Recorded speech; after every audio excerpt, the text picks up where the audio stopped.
आणि how Savarkar is even relevant today आणि त्यांच्यापासून आपण कशी प्रेरणा घेऊ शकतो या विषयावरती मी बोलेन. तर खरं आपण बघायला गेलं तर मी 10वीत 2013 साली माझी 10वी झाली आणि मला 10वी संपेपर्यंत सावरकर कोण हे मला माहितीच नव्हतं. म्हणजे माझ्या पाठ्यपुस्तकात मला म्हणजे 10वीत सोशल सायन्समध्ये 100पैकी 99 मार्क्स होते, संस्कृतमध्ये 100पैकी 100 होते, पण त्यानंतर मी संस्कृतचा अभ्यास करू शकलो नाही. पण तरी सावरकर कोण हे मला माहितीच नव्हतं. तर मेन स्ट्रीम मीडिया आपण ज्याला म्हणतो ते म्हणजे टेक्स्टबुक्स असतील, रेडिओ चॅनल्स असतील, मेन न्यूज चॅनल्स असतील, वृत्तपत्र असतील, त्यांनी हे नाव ब्लॅकलिस्ट केलं होतं. तर सावरकर पोचूच नाही ही एक खूप मोठी काय म्हणतो आपण त्याला कॉन्स्पिरसी थिअरी किंवा एक जाणीवपूर्वक केलेला एफर्ट होता. तर मला सावरकर कळले ते डिसेंट्रलायझेशनमुळे कळले. तर डिसेंट्रलायझेशन म्हणजे कसं, तर 2010 नंतर आपल्याकडे इंटरनेट आलं, सोशल मीडिया आलं. तर सोशल मीडियामध्ये आता यूट्यूब असेल, इंस्टाग्राम असेल, फेसबुक असेल, कोणीही ब्लॉग लिहू शकतो. मी लिंक्डइनवरती ब्लॉग लिहितो, माझे 50,000 अजून जास्त फॉलोअर्स आहेत. तर डिसेंट्रलायझेशनमुळे मला सावरकर कळले. तर जनरली आपण सावरकर चरित्र बघितलं तर आपल्याला एकच हे वाटतं की म्हणजे अंदमानात त्यांचे झालेले हाल, त्यांची मार्सेलिसची उडी आणि त्यांना भारतरत्न द्यावे की नाही द्यावे, ह्याच 3-4 विषयांवरती आपल्याला मेनस्ट्रीम मीडिया असेल त्यात सावरकर या विषयावरती बोललं जातं आणि एवढेच ही असते.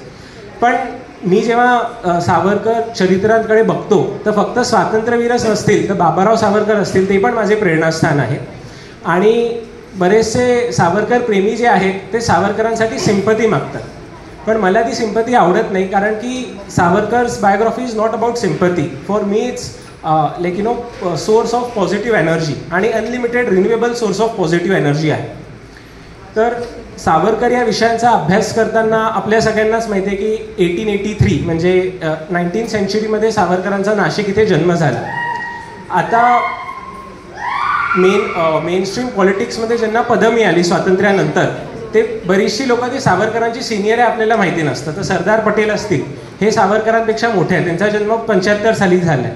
राजेंद्र प्रसाद आहे, त्यांचा पण जन्म अराउंड 1880s झाला, जे भारताचे पहिले राष्ट्रपती होते. आणि जवाहरलाल नेहरू असतील तर त्यांचा पण जन्म अराउंड 1880s झाला आहे. तर ही सगळी मंडळी त्या काळात जन्माला आली. आता स्वातंत्र्यवीरांना प्रेरणा कुठून मिळाली, म्हणजे त्यांचा भगूर इथे जन्म झाला. तर लहानपणापासूनच सावरकर 2 व्यक्तींना फॉलो करायचे, त्यांचे न्यूजपेपरमध्ये आर्टिकल्स असतील ते फॉलो करायचे. ते एक म्हणजे लोकमान्य टिळक आणि दुसरे म्हणजे शिवराम परांजपे, काळ करते परांजपे आपण त्यांना म्हणतो. तर सावरकरांचा जो क्रुशल पॉईंट होता किंवा इन्फ्लेक्शन पॉईंट होता त्यांच्या आयुष्यात होता, ती त्यांनी अष्टपूजा भवानीसमोर घेतलेली शपथ होती, वयाच्या 13व्या वर्षी ती होती. पण ती शपथ सावरकरांनी का घेतली, तर आत्ता आपल्याला कोविड आपण सगळ्यांनीच पाहिला, म्हणजे 1-2 वर्ष आपल्याला खूप त्रास झाला लॉकडाऊनमध्ये. तर सिमिलरली त्याच काळी प्लेगची साथ होती पुण्यात आणि आपल्याला माहितीच असेल की प्लेगमुळे खूप छळ झाले, बरीचशी लोक मृत्यू पण पावली. आणि प्लेगला कंट्रोल करण्यासाठी ब्रिटिशांनी एक अधिकारी नेमला होता, त्याचं होतं नाव रँड. आता रँड अधिकारी हा पुण्यात आला आणि त्याचं काम होतं की प्लेग नियंत्रणात आणणे आणि त्याप्रमाणे तो आणत पण होता. तर मला शाळेत नेहमी प्रश्न पडायचा की चापेकरांनी रँडला का मारलं, म्हणजे एक माणूस ब्रिटिशांनी नेमणूक केली आहे, प्लेग अंडर कंट्रोल आणायचं आहे, तर तो चांगलंच काम करतो आहे, तर रँडला मारायची गरज काय होती. तर चापेकरांनी रँडला मारलं हे माझ्या पुस्तकात लिहिलं होतं, पण चापेकरांनी रँडला का मारलं हे नव्हतं लिहिलं. तर बरेचसे जी मंडळी आता हल्ली रॅशनल म्हणतात किंवा लिबरल म्हणतात, तर त्यांना हे कळत नाही की का मारलं असा. तर तो एक ब्लॅक बॉक्स आपल्या मनात नेहमीच राहतो आणि समहाऊ आपल्याला त्यांच्या कार्याची महती कळत नाही. तर चापेकरांनी रँडला का मारलं ह्याचं मेन कारण असं होतं की जेव्हा प्लेगची साथ आली तेव्हा रँडनी नेमणूक केलेले अधिकारी हे घरोघरी जायचे आणि आपल्याला प्लेग झाला आहे की नाही हे कसं कळतं, तर ते गाठी निर्माण होतात आणि ते गाठी आपल्या मांडीत आणि म्हणजे इनर थाईज आणि इनर शोल्डर्समध्ये होतात. तर जर का कोणाला प्लेग झाला आहे की नाही हे आपल्याला कळायचं असेल तर आपल्याला तिथे हात लावून बघावं लागतं. तर बरेचसे ब्रिटिश अधिकारी होते ते पुरुष असतील आणि विशेषतः स्त्रिया असतील त्यांच्यावरती मॉलेस्टेशन करायचे, घरात घुसायचे, सगळा घराचा धिंगाणा करायचे आणि बऱ्याच प्रमाणात पब्लिकची हॅरॅसमेंट होत होती. आणि असं म्हणतात की बऱ्याचशा स्त्रियांवरती बलात्कार पण झाले होते. आणि हे सगळे अत्याचार चालू होते लोकमान्य टिळकांनी एक लेख लिहिला होता की सरकारचे डोके ठिकाणावर आहेत काय, तर डायरेक्ट बंदूक घेऊन रँडला मारलं असं नाही आहे. तर बरीचशी निवेदनं केली होती, लोकमान्यांनी लेख लिहिला होता, तरी रँड काही तो ऐकत नव्हता. तर हा रँड ICS ब्रिटिश अधिकारी, आणि आपण बघतो की आता हे अधिकारी असतात ते तिथून नेमणूक केलेले असतात, they are not accountable to citizens. तर भरपूर निवेदनं जरी केली तरी त्यांनी ऐकलं नाही, म्हणून चापेकर बंधूंनी रँडचा वध केला. आता आणि अगेन आपल्या क्रांतिकारकांना असं वाटतं की वध केला आणि फासावरती गेले, पण तसे नव्हते, ते स्मार्ट होते. तर चापेकरांनी रँडला मारलं हे 1 महिना कोणाला कळेच ना, म्हणजे रँड मेला हे कळत होतं, पण कोणी रँडला मारलं हे कळतच नव्हतं. तर मग हेनरी ब्रुइन म्हणून एक अधिकारी होता, तर तो शोध घेत होता. आणि आपलं दुर्दैव असं की द्रविड बंधू होते, ते भारतीयच होते आणि चापेकरांचे सहकारी होते, म्हणजे ओळखत होते. तर त्यांनी जाऊन एका बक्षिसासाठी ते ब्रुइनला माहिती दिली की हे कृत्य चापेकरांनी केलं असावं, आणि त्यामुळे चापेकरांनी हे केलं आहे हे ब्रिटिश सरकारला कळलं आणि त्यांनी चापेकरांना फाशी दिली. पण सूड भावना असेल किंवा जस्टिस करणे, म्हणजे न्यायालय तर आहेत, पण न्यायालयाच्या पलीकडे एक जस्टिस सिस्टीम असते. त्या द्रविड बंधूंनी आपल्याशी गद्दारी केली हे चापेकरांचा तिसरा भाऊ आणि वासुदेव रानडे यांना आवडलं नाही, तर त्यांनी जाऊन त्या द्रविड बंधूंना मारलं. तर सूड भावना आणि जस्टिस करणे ही जी वृत्ती होती ती त्या काळात भारतात होती. तर ज्या काळी चापेकरांना फाशीची शिक्षा झाली त्या काळी सावरकर 13-14 वर्षाचे होते, 1897ची गोष्ट. तर तेव्हा सावरकरांनी प्रतिज्ञा घेतली की म्हणजे स्वातंत्र्य लढ्यासाठी मारिता मारिता मरे तो झुंजे. तर मला सावरकर का आवडतात, कारण की सावरकर करतात मारिता मारिता मरे तो झुंजे, म्हणजे he is giving a smart outlook की don't die for the nation. Savarkar म्हणतात kill for the nation. So म्हणून सावरकर बायोग्राफी ही इट्स अ फायटर्स बायोग्राफी. म्हणून मला सावरकर वाचताना ती प्रेरणा मिळते, ती पॉझिटिव्हिटी मिळते, आणि त्यामुळेच मी म्हणजे सावरकरांवरती बोलतो, वाचतो, आणि पर्सनली मला त्याचा खूप बेनिफिट होतो. आता रँडला असॅसिनेशन झालं त्याच्यानंतर त्या काळी सावरकर जे नाशिकात होते आणि सावरकरांचे मोठे बंधू बाबाराव सावरकर ते पुण्याला गेले. पुण्यात त्यांनी शिक्षण चालू केलं, पुणे महाविद्यालयात. तर विदेशी कपड्यांची पहिली होळी असेल तर ती स्वातंत्र्यवीर सावरकरांनी पुण्यात केली होती 1905 साली, आणि बाबाराव सावरकर यांनी नाशिकात केली होती. आणि ही होळी केल्यामुळे त्या काळचे कॉलेजचे जे अध्यक्ष होते रँगलर प्रान्सपे, त्यांनी सावरकरांना हॉस्टेलमधून काढून टाकलेलं. तर तेव्हा पण लोकमान्य टिळकांनी न्यूट्रल स्टँड घेतला नव्हता. म्हणजे खरा नेता कोण असतो, तो क्रिटिसिझम पण करतो आणि पॉझिटिव्ह गोष्टींबद्दल पण बोलतो.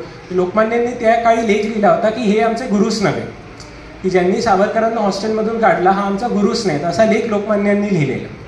तर विदेशी कपड्यांची होळी ही सावरकरांनी का केली आणि त्याचा आज रेलेव्हन्स काय आहे, तर विदेशी आज आपण बघतो आपली इकॉनॉमी पूर्ण FDI ओरिएंटेड झाली आहे, फॉरेन डिरेक्ट इन्व्हेस्टमेंट आपण ज्याला म्हणतो ते झाली. आपण आपलं जीवन डेली लाईफ ऑब्झर्व केलं तर आपण व्हॉट्सॲप वापरतो, विदेशी कंपनी आहे, फेसबुक विदेशी कंपनी आहे, उबरनी मी आलो विदेशी कंपनी आहे, एअरलाईन्सचं मॅन्युफॅक्चरिंग सगळं विदेशात होतं. जे क्रिटिकल पार्ट्स असतील आपल्या वेपन्समधले किंवा कारमधले सगळे क्रिटिकल कंपोनंट्स, इंजिन्स, हे सगळे विदेशी कंपनी आहेत. आपण कॉम्प्युटर वापरतो, त्याचे प्रोसेसर्स असतील, त्या सगळ्या company Intel, Qualcomm, AMD, all these are foreign companies. तर विदेशी भावना आणि विदेशी उद्योजकांना वाव मिळावा आणि परदेशी कपड्यांचा आणि परदेशी गोष्टींचा आपण वापर करू नये या उद्दिष्टाने ही होळी केली. आणि ही पहिली होळी होती जी स्वातंत्र्य संग्रामात सावरकरांनी केलेली. आणि याच सगळ्या काळात नाशिकात एक सिक्रेट सर्व्हिस ऑर्गनायझेशन, आपण रॉ ऐकतो, CIA ऐकतो, मोसाड ऐकतो, तर पहिली भारताची सिक्रेट सर्व्हिस ऑर्गनायझेशन ती बाबाराव सावरकर आणि स्वातंत्र्यवीर सावरकरांनी चालू केलेली. त्याचं नाव होतं मित्रमेळा, आणि त्याचं नंतर रूपांतर झालं ते अभिनव भारतमध्ये झालं. आता बरेच वेळा आपल्याला असं वाटतं की काही क्रांतिकारक आपल्याला कळलेच नाही, तर हे जे विदेशी गोष्टींना वापरू नये आणि स्वदेशी आपण अंमलात आणि यासाठी बरेचसे क्रांतिकारक होते. तर तमिळनाडूमधले 3 क्रांतिकारक होते. एक म्हणजे V.O. चिदंबरम पिल्लई, त्याच्यानंतर वंचिनाथन अय्यर आणि सुब्रमण्यम शिवा. तर ही नावं पण आपल्याला माहिती आहे. तर V.O. चिदंबरम पिल्लई यांनी काय केलं तर ह्यांनी पहिली शिपिंग कंपनी चालू केली, त्याचं नाव होतं स्वदेशी शिपिंग कंपनी. आणि वंचिनाथन अय्यर असतील किंवा सुब्रमण्यम शिवा होती, हे बरेचसे लेबर युनियनचे स्ट्राईक्स, म्हणजे लेबरला वरती अत्याचार होत होते ब्रिटिशांकडून, तर लेबर युनियनसाठी ते स्ट्राईक्स ऑर्गनाईज करत होते.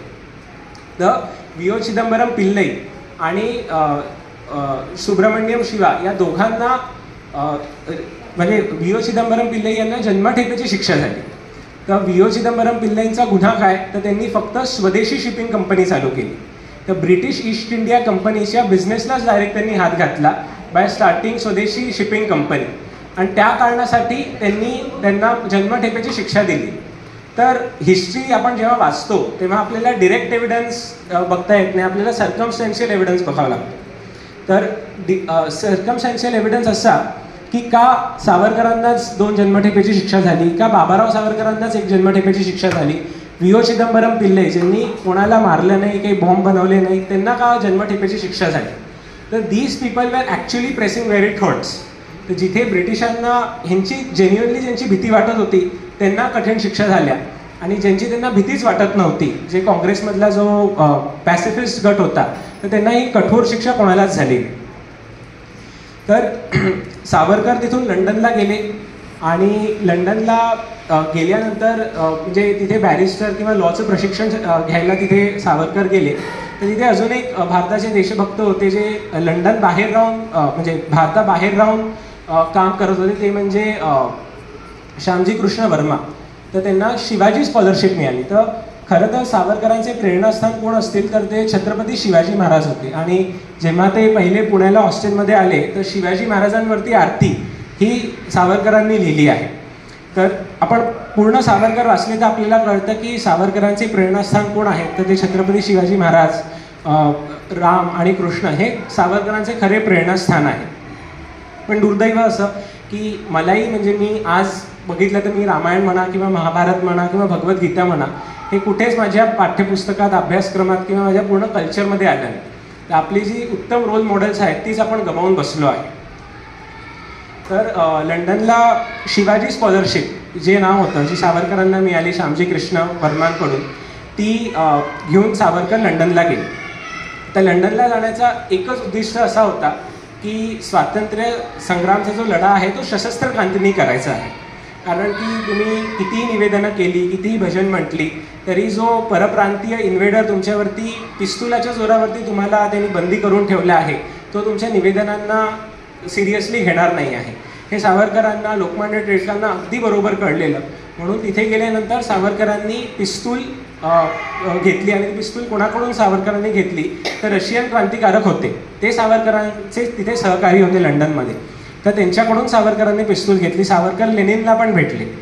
नंतर मी सांगेल कार्ल मार्क्सचा नातू हा पण सावरकरांचा एक अनुयायी होता. तर लंडनमध्ये राहून तात्यांनी इथे बॉम्ब मॅन्युअल्स आणि पिस्तुलं पाठवणं चालू केलं. आता मी जिथे काम करतो, मी EY अर्न्स्ट अँड यंग इथे काम करतो, आणि माझा जो रोड जातो ऑफिसचा त्याचं नाव आहे सेनापती बापट मार्ग. तर सेनापती बापट हे पण सावरकरांचे सहकारी होते, आणि he was a bomb making expert. तर बॉम्बचं प्रशिक्षण घेऊन ते लंडनवरून परत इथे आलेले.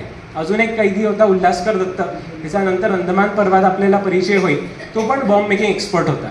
तसे भरपूर पिस्तुलं भारतात पाठवणे आणि बॉम्ब मॅन्युअल्स आणि बॉम्ब रेसिपीज हे भारतात पाठवणे हे सावरकरांनी तिथून चालू केलं. आणि हे ब्रिटिश सरकारला कळत होतं, ते सावरकरांवरती बरोबर नेम धरून होते. आणि हे सगळे क्रांतिकारी सावरकर तिथून पाठवायचे, आणि बाबाराव सावरकर हे इथे पूर्ण पॅन इंडिया ते डिस्ट्रीब्युशन करायचे. म्हणजे लहान भाऊ तिथे जाऊन ते प्रॉक्युअर करेल, आणि मोठा भाऊ इथे पॅन इंडिया डिस्ट्रीब्यूट करेल. हे जेव्हा ब्रिटिशांना कळलं तेव्हा त्यांनी बाबाराव सावरकरांना अटक केली, आणि त्यांना 1 जन्मठेपेची शिक्षा सुनावली, ती पण काळे पाणी म्हणजे अंदमान.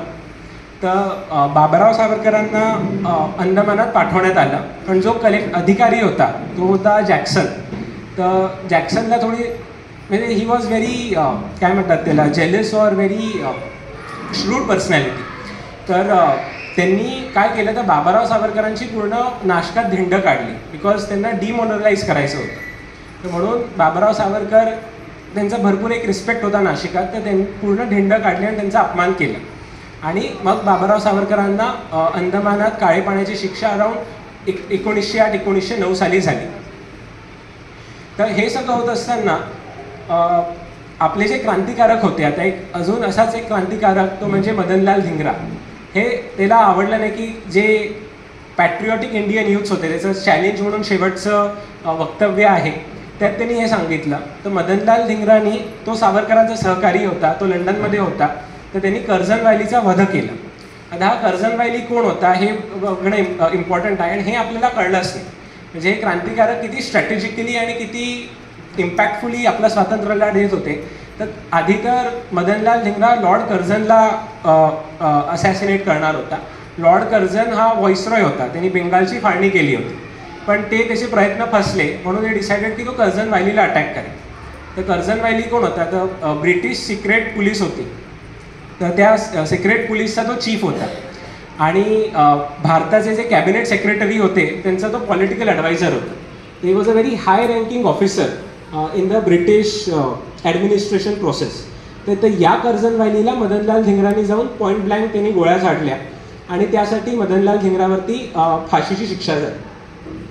आता मदनलाल धिंगरांनी जेव्हा हे कार्य केलं तेव्हा दुर्दैव असं की त्याच्या भावांनीच त्या कार्याचा निषेध केला. इनफॅक्ट त्यांनी त्यांचं धिंगरा हे आडनाव काढून टाकलं आणि सांगितलं की वी डोंट, आमचा त्याच्याशी काही संबंध नाही. तर हे मदनलाल धिंगराच्याच भावाने केलं. अजून एक भारताचे क्रांतिकारक म्हणा किंवा स्वातंत्र्य म्हणा ते म्हणजे मोहनदास गांधी.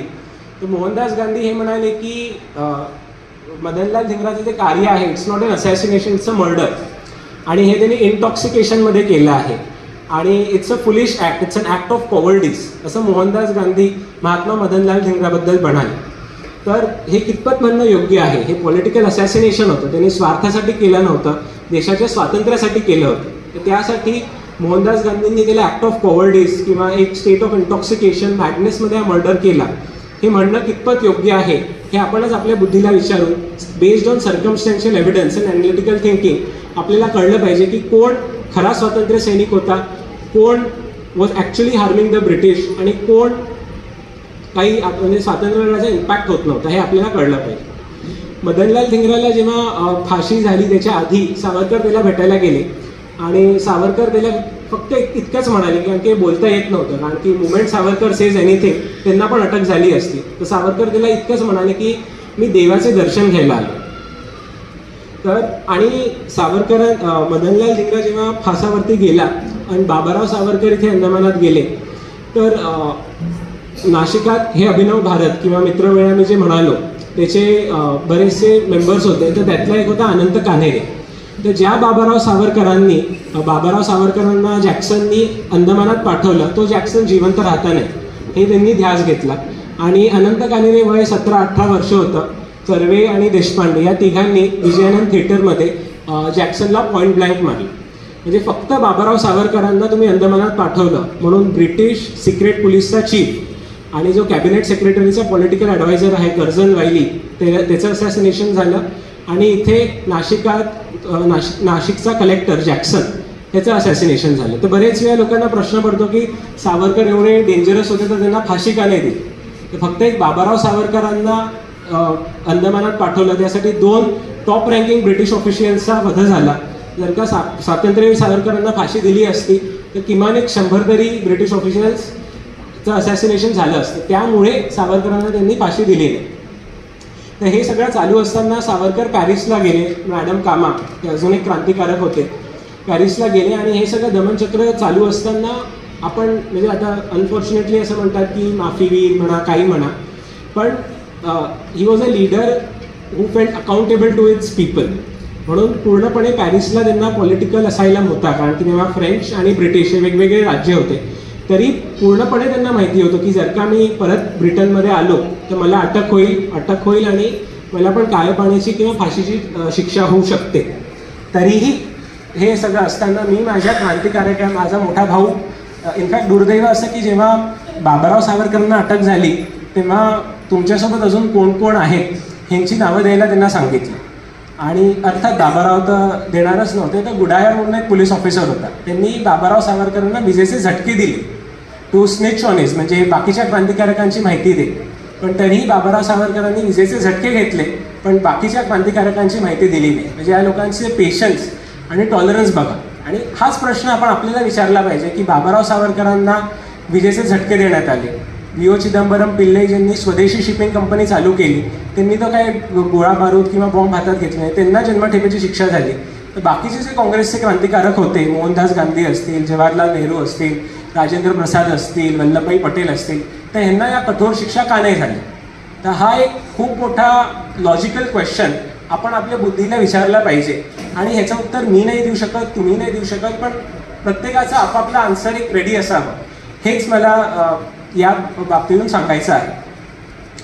तर सावरकर पॅरिसवरून लंडनला आले, त्यांना अटक झाली, सावरकरांवरती खटलाही चालला आणि सावरकरांना भारतात पाठवण्यात आलं की पुढचा खटला तुमच्या भारतात होईल, कारण की इंग्लंडमध्ये भरपूर सिंपती होती. जे पॉलिटिकल प्रिझनर्स होते, दे वर नॉट टेररिस्ट, दे वर पॉलिटिकल प्रिझनर्स, तर ती सिंपती मिळू नये म्हणून हा खटला भारताचा चूज आहे, कारण की तिथे आपली पकड जास्त आहे, तर कठीणातली कठीण शिक्षा स्वातंत्र्यवीरांना देता येईल. तर म्हणून ते मोर्या बोटीतून सावरकरांना आणलं आणि आपल्याला त्यांची जगप्रसिद्ध मार्सेलिसची उडी माहितीच आहे. पण त्या मार्सेलिसच्या उडीमध्ये अजून एक असं की जेव्हा त्यांना लंडनवरून आणत होते तर फ्रान्सला ते मार्से बोटावरती ती शिप हॉल्ट केलेली आणि तिथे सावरकरांनी उडी मारली आणि ते एक 100-1 मीटर पोले असतील आणि ते फ्रेंच भूमीवरती पाय ठेवलं आणि moment he stepped on a French soil, British administration had no control over it. तर सावरकर तिथे पळत पळत गेले, थोडी त्यांची चुकामुक झाली, ही कुड नॉट रन अवे, तर त्यांना परत अटक करण्यात आली. पण ही सावरकरांना अटक झाली पण ती फ्रेंच भूमीवरती झाली, म्हणून ही पुढे जाऊन ही केस जी आहे ती इंटरनॅशनल कोर्ट ऑफ जस्टिस हेगमध्ये गेली. तर ही केस तिथे चालणार होती, पण जेव्हा सावरकरांना अटक झाली तेव्हा ते 2 ब्रिटिश अधिकारी होते, त्यांचं नाव होतं पीटर आणि पार्कर. तर हे सावरकरांना म्हणत होते की तू आमच्यापासून पळतोस का, तर बघ आम्ही तुला कसं मारू. They were trying to demotivate him, demoralise him. पण त्यातही एवढं सगळं चालू असतानाही सावरकर काय म्हणतात की म्हणजे तुम्ही मला मारलं तर चालेल, मी स्वातंत्र्य संग्रामात लढलोच आहे, ते मृत्यूलाच गाठ घेऊन मी लढलो आहे, मी एकाला तरी माझ्यासोबत वर घेऊन जाईल. तर त्या सगळ्या प्रसंगातही सावरकर डगमगले नाही आहेत आणि त्या काळी त्या क्षणात त्यांनी अनादि मी अनंत मी अवध्य मी भला मारिल रिपू जगती असा कवण जन्मला, ही ती कविता त्यांनी त्यात रचली आहे. म्हणजे एक स्वातंत्र्य सैनिक आहेत, पण जेव्हा जेव्हा सावरकरांना कविता लिहायची होती ती त्यांना प्रेरणा देण्यासाठी होती. म्हणजे एक व्यक्ती किती गोष्टी करतो बघा. लंडनमध्ये असताना त्यांनी बॉम्ब पिस्तुलं पाठवले, ते क्रांतिकारकांसाठी पाठवले, पण फक्त बॉम्ब आणि फक्त पिस्तुलं देऊन आपण क्रांती घडवू शकत नाही. म्हणून 1857चं स्वातंत्र्य समर आणि जोसेफ मॅझिनी इटलीचा क्रांतिकारक होता, तर त्याचं चरित्र सावरकरांनी मराठीत लिहिलं, ते पाठवलं आणि 1857 आपण त्याला म्युटिनी म्हणाले. तर ब्रिटिशांनी काय केलं, तर इतिहास त्यांनी असा लिहिला की आपल्यालाच आपल्या संस्कृतीचं अभिमान न वाटावा आणि आपल्याला लाज वाटावी, सेल्फ लोथिंग आपण त्याला इंग्लिशमध्ये शब्द आहे, असं वाटावं. तर त्यांनी 1857ला बंड म्हटलं, म्युटिनी म्हटलं. पण सावरकरांनी इतिहासाचा अभ्यास केला, लंडनमध्ये जाऊन एक पूर्णपणे पुस्तक लिहिलं आणि ते पुस्तक नंतर भारतात आलं आणि ते पुस्तक भारतात प्रकाशितच झालं नाही, कारण की ब्रिटिशांनाही माहिती कळली की यांनी असं काहीतरी पुस्तक लिहिलं आहे. तर प्रकाशना बिफोर पब्लिशिंगच त्या पुस्तकावरती बॅन आली. तर जगात हे पहिलं असं पुस्तक आहे की जे पब्लिशच झालं नाही पण त्याच्यावरती बॅन आली. तर ते भारतात प्रिंट होऊ शकलं नाही, ते हॉलंडला प्रिंट झालं आणि मग इथून तिथून ते स्मगल होऊन ते भारतात पोचलं आणि ते पुस्तक इतकं पॉप्युलर होतं सगळ्या क्रांतिकारकांमध्ये. नंतर HSR Hindustan social Republic party होती, त्याचे चंद्रशेखर आझाद, भगतसिंग यांनी ती चालू केली होती. तर त्या पार्टीमध्ये तुम्हाला एंट्री घ्यायची असेल किंवा सदस्य व्हायचं असेल तर सावरकरांनी लिहिलेलं पुस्तक वाचणं मॅन्डेटरी होतं. तर एक सावरकरांनी लिहिलेलं पुस्तक ते किती 1930-1937 सालापर्यंत त्याचा इम्पॅक्ट आणि प्रभाव होता. तर सावरकरांनी ती उडी घेतली आणि नंतर त्यांना मुंबईत आणण्यात आलं, त्याच्यावरती खटला चालवला आणि खटलेमध्ये त्यांना 2 जन्मठेपेची शिक्षा सुनावण्यात आली. तर पण मी तसं तुम्हाला म्हणालो की सावरकरांनी जी उडी घेतली होती फ्रान्समध्ये मार्से बेटात, तर त्या उडीचा जो खटला होता तो इंटरनॅशनल कोर्ट ऑफ जस्टिस हेगला ते न्यायालय होतं, तिथे तो खटला चालू होता आणि फ्रेंच पार्लमेंटमध्ये त्याचा गदारोळ झाला की how can Britishers come to our soil आणि अरेस्ट समवन. तर बरेचसे त्यावेळेच्या इंटरनॅशनल न्यूजपेपर्समध्ये या सावरकरांच्या उडीबद्दल म्हणजे पब्लिश होऊन आलं आणि it was an international issue at that point in time. So ह्या त्या उडीचं महत्त्व आहे की ती उडी आपल्याला असं वाटतं की ती फसली नाही आहे. तर भारताचा स्वातंत्र्य लढा हा एक इंटरनॅशनल लेवलवरती सगळ्यांपर्यंत पोचावा हे त्या उडीने साध्य केलं आहे. आणि कार्ल मार्क्स एक कम्युनिस्ट नेता होता, त्याचा नातू त्यांनी पण आंदोलनं काढली होती की सावरकरांची जी अटक होती ही it's not constitutional, it's illegal. तर ही जी आपल्या स्वातंत्र्य संग्रामाचा लढा आहे तर त्याला एक खरा इंटरनॅशनल दर्जा हा कोणी दिला, तर या स्वातंत्र्यवीर सावरकरांच्या उडीने दिला. मग सावरकरांना 2 जन्मठेपेची शिक्षा झाली. सावरकर अंदमानात गेले. त्यापूर्वी मी तुम्हाला सांगितलं की V.O. चिदंबरम पिल्ले असतील आणि हे असतील, तर त्यांना पण जन्मठेपेची शिक्षा झालेली त्याच काळात 1908-1909 साली. बाबाराव सावरकरांना पण 1907-1908 साली झालेली. तर V.O. चिदंबरम पिल्लईला ज्यांनी स्वदेशी शिपिंग कंपनी चालू केली, त्यांना ज्यांनी शिक्षा केली तो होता रॉबर्ट आशे म्हणून. तो पण एक कलेक्टर होता. तर त्यांनी खोट्या केसेस केल्या, ती कंपनी बंद पाडली. तर आपल्याला हे कळलं पाहिजे की ज्यांनी ब्रिटिशांच्या धंद्याला हात घातला त्यांना जन्मठेपेची शिक्षा झाली. ज्यांनी बॉम्ब मॅन्युअल्स, पिस्तुलं पाठवले आणि असॅसिनेशन्स केली त्यांना जन्मठेपेची शिक्षा झाली. तर रॉबर्ट आशेचा रिव्हेंज घेण्यासाठी वंचिनाथन अय्यर ह्यांनी रॉबर्ट आशेचं असॅसिनेशन केलं तमिळनाडूमध्ये. तर V.O. चिदंबरम पिल्लेला तुम्ही जन्मठेपेची शिक्षा देता तर तुला राहायचा अधिकार नाही म्हणून रॉबर्ट आशेचा वंचिनाथन अय्यर यांनी त्याला पॉईंट ब्लँक असॅसिनेशन केलं. आणि गंमत अशी की वंचिनाथन अय्यर आणि V.O. चिदंबरम पिल्ले हे दोघंही अभिनव भारत ह्याचे सदस्य होते. म्हणजे एक सावरकर अंदमानात जरी गेले असतील तरी अभिनव भारत जी संस्था त्यांनी चालू केली होती ती पॅन इंडिया होती. खुदिराम बोस यांनी ब्रिटिश अधिकाऱ्यांवरती बॉम्ब टाकण्याचा प्रयत्न केला. ते पण बॉम्ब सावरकरांनी जे लंडनवरून पाठवले होते ते सगळे बॉम्ब होते. आता सावरकरांना अंदमानात आणि बाबाराव सावरकर असतील तर त्यांना 13 वर्ष अंदमानाच्या तुरुंगात घालावी लागली होती. खरं तर तिकडचा म्हणजे लॉ त्यावेळेचा असा होता की 5 वर्षानंतर तुमची शिक्षा कमी होईल आणि तुम्ही अंदमानातच तिथे सेटल होऊ शकता, तुमच्या फॅमिली मेंबर्सला बोलवू शकता, असं त्या काळचा नियम होता. पण तेही बाबाराव सावरकर आणि स्वातंत्र्यवीर सावरकरांच्या बाबतीत केलं नव्हतं. तर 1911-1910 ज्या साली ते अंदमानात गेले तर 1923 म्हणजे 13 वर्ष सलग कठीण कारावास हा फक्त आणि फक्त सावरकर बंधूंनाच झाला आहे, कोणत्याच कैद्याला झाला नाही. आणि फार तर त्याच्यानंतरची आपण मोठी शिक्षा बघितली तर ती लोकमान्य टिळकांना झाली आहे, त्यांना 6 वर्ष मंडालेला जावं लागलं होतं. बाकी कोणताही क्रांतिकारक तुम्ही बघून घ्या किंवा इंडियन नॅशनल काँग्रेसमधलं बघून घ्या तर कोणालाही एवढी मोठी शिक्षा झाली नव्हती. तर सावरकरांनी माफी मागितली नाही मागितली तर माझं असं म्हणणं आहे त्यांनी ते मर्सी पिटिशन्स पाठवले, बट दॅट इज इररिलेव्हंट. कारण की एवढी कठीण शिक्षा आणि 13 वर्षाची शिक्षा फक्त सावरकरांनी भोगली आहे. बाकीच्यांना एवढ्या कठीण शिक्षाच झाल्या नाही तर त्यांना माफी मागायची वेळच आली. तर सावरकर म्हणजे अंदमानात असतानाही असं नव्हतं की ते खचले होते किंवा काही, त्यातही तो माणूस किती म्हणजे विविध क्षेत्रांमध्ये काम करत होता, विचार करत होता, किती योगदान देत होता. तर आपल्याला माहितीच आहे की सावरकरांनी भरपूर महाकाव्य लिहिली. तर ती महाकाव्य त्यांनी अंदमानात असताना प्रिझन वॉल्सवरती लिहिली होती. तर कमला हे ग्रंथ त्यांनी लिहिलं. इट इज अ शृंगारिक काव्य म्हणजे इरोटिक पोएम्स आहेत, प्रेमकाव्य आहे. तर ती त्यांनी तिथे लिहिली. तिथे आत्ता आपण नालंदा युनिव्हर्सिटी चालू केली तर त्या काळी त्यांनी अंदमानात नालंदा युनिव्हर्सिटी चालू केली आणि बाकीचे तिकडचे जे कैदी होते त्यांना शिकवायला चालू केली.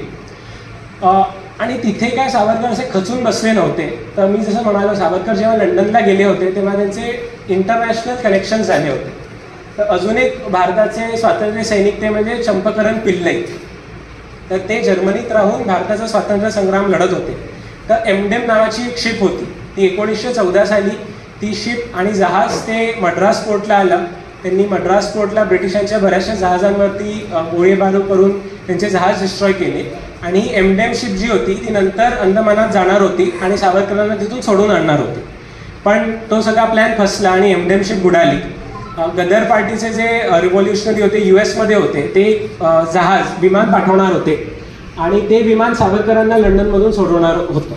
तर तिथेही सावरकर स्ट्रॅटेजिक होते. त्यांना माहिती होतं की माझे सहकारी आहेत ते काही ना काही प्रयत्न चालू करत असतील आणि हे इंटरनॅशनल लेवलचे प्रयत्न चालू होते आणि ब्रिटिश सरकारला बरोबर माहिती होतं. म्हणून त्यांनी कोणत्याही सवलती सावरकरांना दिल्या नव्हत्या. जसं मी म्हणालो की बाबाराव सावरकरांना विजेचे झटके दिले होते. तर अंदमानातल्या ज्यांना झालेल्या शिक्षा असतील ती की म्हणजे कोलू फिरवणे किंवा हँडकफ्सवरती त्यांना तासनतास बांधून ठेवणे, या सगळ्या शिक्षा झाल्या. त्यात सगळ्यात वाईट शिक्षा म्हणजे त्यांना मेंटली ब्रेकडाऊन करण्यासाठी सॉलिटरी कन्फाइनमेंट दिली होती की महिनोन महिने तुम्ही एकटे राहा तुरुंगात, कोणीच नसणार. फक्त एक जेवणाची प्लेट येईल आणि तरी ते या सगळ्याला पुरून उरले. तर यात आणि अंदमानचा तुरुंग इतका भयानक होता की प्रेम वैद्यांनी एक पुस्तक लिहिलं होतं, तर त्यात सांगितलेलं की मला एक्झॅक्ट स्टॅटिस्टिक्स आठवत नाही, पण around 3 to 4 prisoners use to commit suicide in Andaman jail on a monthly basis. विचार करा, एका तुरुंगात 3 ते 4 लोक आत्महत्या करतात आहे, तर इतके तिथे छळ होत होते. तर त्यातला जसा एक इंदुभूषण रॉय म्हणून एक बंगालचा क्रांतिकारक होता, तो या सगळ्या छळाला कंटाळला आणि त्यांनी गळफास लावून त्याची आत्महत्या केली. आणि हे सगळं बघून उल्हासकर दत्त, तिला पण इतका छळाचा कंटाळा आला, तिला पण विजेचे झटके देण्यात आले, त्याचा 107 पर्यंत ताप गेला आणि उल्हासकर दत्तला शेवटी वेळ लागली. तर हे सगळं बघताना तिकडचा जो बारी म्हणून जेलर होता, तो सावरकरांच्या कोठडीकडे गेला आणि तात्यांना म्हणाला की त्यांचा संवाद मूळ इंग्रजीत झाला की इंदुभूषण रॉय किल्ड हिमसेल्फ आणि Ullaskar Datta has gone mad. आता Wien is your turn mister Savarkar. तर इंदुभूषण रॉय यांनी आत्महत्या केली आणि उल्हासकर दत्तला वेळ लागलं, आता तुमची पाळी केव्हा सावरकर, असं तो त्यांना मिश्किलपणे म्हणाला. तर त्या कोठडीतून आवाज आला की surely after you mister ban. तर त्याही प्रसंगात सावरकर खचले नाही आहेत आणि खचलेच नाही तर ते पुरून उरले. अंदमानातून आधी बारी गेला, सावरकर 1923 साली गेले आणि मृत्युंजय दिवस म्हणजे जेव्हा सावरकरांची सुटका होणार होती 1960 साली, ती आपण दादरमध्ये साजरा केली आहे. तर फक्त बोलणंच नाही तर ते कर्तृत्वाने कळणं हे सावरकरांचं होतं. आणि he was so proud of himself. जसं मी तुम्हाला म्हणालो की कार्ल मार्क्स जो नातू होता तो सावरकरांसाठी हे करत होता, तर तेव्हा एका पत्रकारांनी सावरकरांना विचारलं की ओ सावरकर, तुम्ही कार्ल मार्क्स वाचलाय का? तर सावरकरांनी उत्तर दिलं, कार्ल मार्क्सला जाऊन विचार त्यांनी सावरकर वाचलाय का. म्हणजे आपल्याबद्दल म्हणजे अभिमान, आपल्या संस्कृतीचा अभिमान आणि आपल्या अभ्यासाची आणि आपल्या कर्तृत्वाची किती त्यांना एक जाणीव होती हे आपल्याला त्यांच्या पूर्ण चरित्रातून आपल्याला दिसतं. आता अंदमानमधून सावरकर सुटल्यानंतर त्यांना रत्नागिरीत स्थानबद्धतेत ठेवलं होतं आणि भले ती शिक्षा आपल्याला असं वाटतं की 1923 साली ते बाहेर आले, पण 1937 पर्यंत म्हणजे जवळजवळ तुम्ही म्हणा 25 वर्ष, 1910 ते 1935 की त्यांना he could not take part in any political activities. त्यांच्यावरती हे सगळी बंधनं होती. तर 27 वर्ष एवढा तुरुंगवास आणि बंधनं दुसऱ्या कोणत्या नेत्यावरती झाली हा प्रश्न आपण विचारला पाहिजे. तर इतकी सावरकरांची धास्ती होती ब्रिटिश सरकारला, म्हणून वीर सावरकरांना 27 वर्षाची ही तुरुंगवास म्हणा किंवा रेस्ट्रिक्शन्स म्हणा हे झालं. बाबराव सावरकरांना पण ते पण सुटले 1923 साली रत्नागिरीवरून. त्यांना पण 4 वर्ष नाशिकात त्यांना बंदी करून ठेवलं होतं की तुम्हाला नाशिकच्या बाहेर जाता येणार. तर बाकी कोणते मेंबर्स होते बाकी त्या काळची इतर स्वातंत्र्य सैनिक, त्यांच्यावरती एवढे रेस्ट्रिक्शन्स होते कोणीच नव्हतं. हे सावरकरांवरतीच झालं होतं. तर हे आपल्याला कळलं पाहिजे की सावरकरांचीच एवढी धास्ती का आणि बाकीच्या कैद्यांची धास्ती का नाही. तर ह्या एका प्रश्नाने तुम्हाला सगळ्या इतिहासांची आपल्याला उत्तरं मिळतील. खरं 1920चा काळ होता, त्या काळी मोहनदास गांधींचा उदय झाला, लोकमान्य टिळकांचं निधन झालं आणि आपण पूर्ण देश हा अहिंसेकडे वळला. आणि गमतीची गोष्ट अशी की 1920 साली अफगाणिस्तानला पण स्वातंत्र्य मिळालं. तर आपण अहिंसेच्या मागे इतके लागलो की we fell behind in the race. तर 1920 साली अफगाणिस्तानला पण स्वातंत्र्य मिळालं. आणि आकडेवारी बघा, म्हणजे आपण बरेचसे लोक म्हणतात की आपल्याला स्वातंत्र्य म्हणजे सशस्त्र क्रांतिकारकांनी दिलं की सत्याग्रह करून मिळालं. तर आपण आपला कॉमन सेन्स वापरू. तर त्या काळी भारताची पॉप्युलेशन होती 40 कोटी आणि त्या काळची जे British people in India were only 1 lakh. तर 1 लाख लोकांनी 40 कोटी लोकांवरती कसं त्यांनी ताबा मिळवून ठेवला होता हे आपण आपल्याला विचारलं पाहिजे. कारण की आपण आपली शस्त्र वापरली नाही आणि on the basis of guns 1 lakh people कुड रोल ओव्हर 40 crore इंडियन्स. तर अक्षरशः म्हणजे 10 इंडियन्सनी काठी घेऊन जरी एकेका ब्रिटिशाला मारलं असतं तरी एक म्हणजे 1:10 रेशोनी आपल्याला म्हणजे बघितलं तर 1 लाख तर 10 लाख लोक आपल्याला बलिदान द्यावं लागलं असतं आणि आपल्याला स्वातंत्र्य एका दिवसात मिळालं असतं. This is the common sense fact. पण आपल्याला का नाही मिळालं? अफगाणिस्तानला 1920 साली का मिळालं? कारण की आपण आपला जे खरे रोल मॉडेल्स होते ते आपण विसरलो आणि आपण अहिंसेच्या दिशेने लागलो. आणि बरेचसे तुम्ही बघाल तर हे आणि बाबाराव सावरकरांनी नंतर गुप्त रीतीने कार्यपद्धती चालू केली. तर जेव्हा भगतसिंगांनी लाला लजपत राय होते त्यांचे निदर्शनं चालू होते, तर SP सॉन्डर्स म्हणून एक अधिकारी होता, त्यांनी लाठीचार्ज केला आणि लाला लजपत रायांना मारलं. त्या लाठीचार्जमध्ये त्यांना इतक्या इजा झाल्या की ही हॅड टू डाय.